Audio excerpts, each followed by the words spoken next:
Le projet Translogistique, c'est en fait un projet qui a trouvé son origine donc, dans le premier appel à projet lancé par les pôles de compétitivité région Wallonne.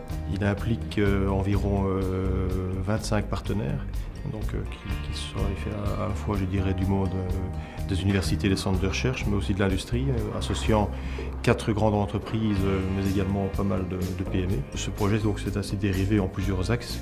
Donc un premier est spécifiquement sur la problématique du tracking tracing, donc par le développement de solutions qui permettent effectivement de traquer et de tracer la marchandise donc tout son acheminement, je dirais, dans les différents modes de transport. Un deuxième qui était plus spécifique au domaine ferroviaire, avec le développement de solutions contrôle-commande adaptées notamment au déploiement des nouveaux corridors de fret au niveau européen.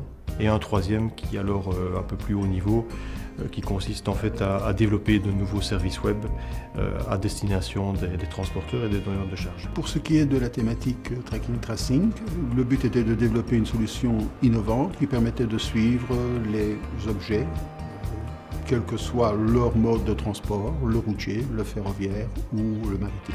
Au niveau des sociétés participantes, c'était essentiellement un consortium de PME et 3 universités, l'UCL, l'ULB et l'Université de Lens. Donc dans sa composante ferroviaire, donc le projet Translogistique a essentiellement adressé donc, le développement de nouveaux systèmes de contrôle-commande spécifiquement pour le développement et le déploiement des corridors de fret. Donc il s'agit en fait de déployer des solutions compatibles avec les standards émergents au niveau européen, donc on parle essentiellement des standards VRTMS et TCS, et de les rendre vraiment adaptés au transport du fret. Donc en termes d'exploitation dans sa composante ferroviaire, donc le projet Translogistique a finalement abouti au développement de nouveaux systèmes, de nouveaux produits qui sont en cours de développement et qui vont effectivement nous permettre d'adresser les nouveaux marchés corridors de fret au niveau européen. Donc le projet Translogistique, de par sa nature et sa taille, a permis d'intensifier les relations entre les différents partenaires, notamment donc entre la composante industrielle grande entreprise et le milieu de la recherche, mais également entre les grandes entreprises et le réseau de PME.